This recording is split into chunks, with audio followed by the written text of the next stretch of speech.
వెండి మిన్ను నీ వంట నేల కన్ను నేనంట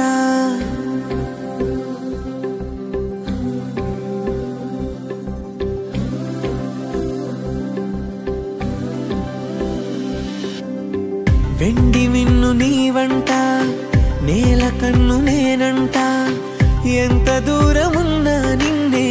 రెప్పలాపి చూస్తుంటా నాకు నేను లేనంట ఆదమరచిపోతుంటా అంతులేని ఆలోచనగా నీతో అడుగు వేస్తుంటా ఈ వసంతం ఎందుకంట నీ పెదానై